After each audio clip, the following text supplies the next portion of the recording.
नमस्कार साथियों, स्वागत है आप सभी का इंडो जीएस क्लासेज में। आज हम डिफेंस टेक्नोलॉजी के अंतर्गत वीपन सिस्टम को पढ़ेंगे। तो देखिए, वीपन सिस्टम में मुख्यतः दो प्रकार के वीपन्स आते हैं, हथियार आते हैं, जिन्हें हम कहते हैं परंपरागत हथियार और गैर परंपरागत हथियार। परंपरागत हथियारों की बात करें तो इसके अंतर्गत पिस्तौल, rifle, machine gun, grenade launcher, ठीक है, मोर्टार, एंटी टैंक गन जो होते हैं, ये सभी जो आते हैं हमारे परंपरागत हथियारों के अंतर्गत आते हैं। आपने कई सारे टैंक वगैरह देखे होंगे ना आर्मी में, ये सारे जो हैं परंपरागत हथियार के अंतर्गत आते हैं। अब लिमिटेड डैमेज क्यों लिखा है यहाँ पर? क्योंकि देखिए यहाँ पर ये हैं गैर परंपरागत हथियार, ठीक है। ये क्या है? गैर परंपरागत हथियार, जिसमें आता है हमारा रासायनिक हथियार और जैविक, ठीक है, और नाभिकीय वीपन। ये सारे जो हैं गैर परंपरागत वीपन्स हैं, ठीक है। अगर हम इनकी बात करें तो ये जो हैं बहुत ज़्यादा एरिया को कवर करते हैं, बहुत ज़्यादा तबाही मचा देते हैं इनकी तुलना में, ठीक है। इसलिए इनको क्या कहा गया? Limited damage. परंपरागत जो वीपन्स हैं वो नॉन कन्वेंशनल वीपन की अपेक्षा बहुत कम डैमेज करते हैं। अब हम समझ लेते हैं गैर परंपरागत हथियारों के बारे में और ज़्यादा तरीके से। तो देखिए, गैर परंपरागत हथियार जो हैं, इसमें सबसे पहला है केमिकल वीपन्स, ठीक है। केमिकल वीपन्स में क्या है? कई सारी जहरीली गैसें होती हैं, कई इतनी ख़राब गैसें होती हैं जिससे किसी मनुष्य के ऊपर उसको डाला जाए तो उसकी मृत्यु भी हो सकती है, साथ ही उसके साथ कई सारी इरिटेटिंग चीज़ें भी हो सकती हैं।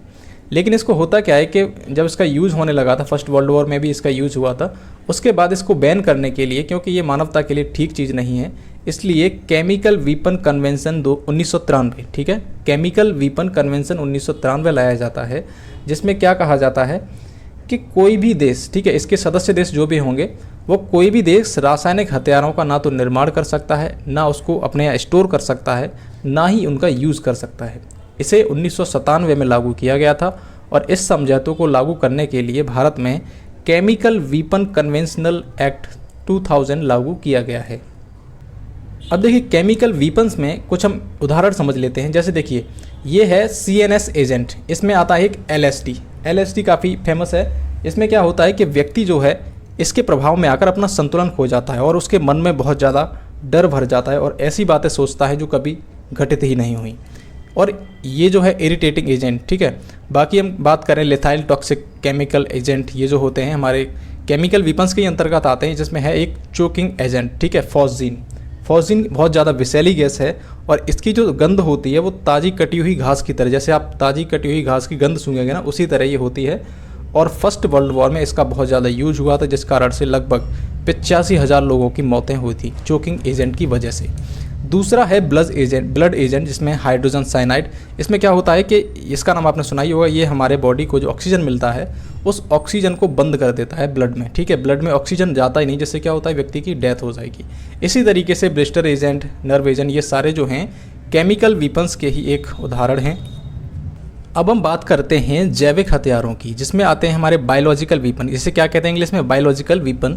इसमें क्या होता है कि बहुत सारे जो संक्रमणशील रोगाणु होते हैं, वायरस होते हैं, इन सबको बनाकर क्या किया जाता है, लोगों के बीच में फैला दिया जाता है। कई बार युद्ध में इसका यूज़ भी किए गए थे पहले। अगर हम बात करें फर्स्ट वर्ल्ड वॉर वगैरह की, उसमें यूज़ हुए थे। इसमें क्या हुआ था, बहुत सारे वायरस बनाकर किसी देश में डाल दिए, जिससे वहाँ के लोग अंधे हो गए, किसी को लंगड़ा हो गया, कोई लकवा मार गया किसी को। इस प्रकार कई सारे चीज़ें इसके अंतर्गत होती हैं। तो ये होता है कि अगर हमने कहीं ये बायोलॉजिकल छोड़ दिया, हमने एक वायरस छोड़ दिया, तो वहाँ की टोटल पॉपुलेशन इससे प्रभावित होगी, इससे लाखों करोड़ों की संख्या में लोग बर्बाद हो जाएंगे।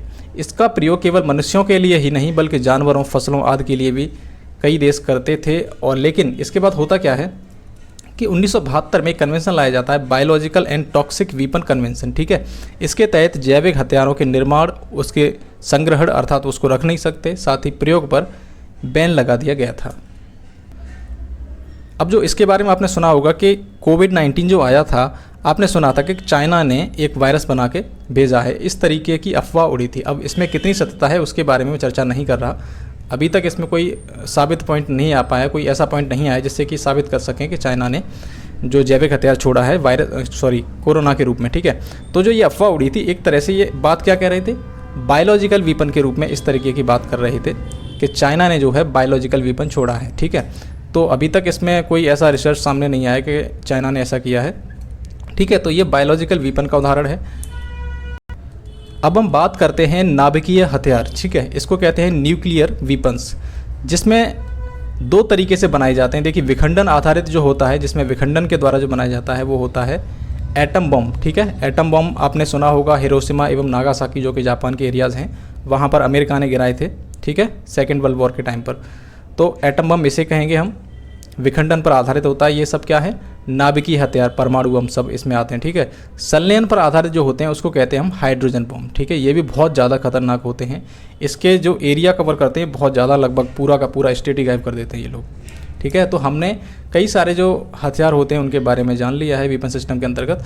अगर आपको इंडिया के मिसाइल सिस्टम के बारे में जानना है तो मुझे आप कमेंट बॉक्स में बताइए, मैं उस पर एक सेपरेट वीडियो बना दूंगा, जिससे कि आपको पूरा मिसाइल सिस्टम समझ में आ जाए। और कई सारे एग्जाम्स में इसको पूछा जाता है, इंडिया के मिसाइल सिस्टम को। ठीक है, तब तक के लिए आप पढ़ते रहिए।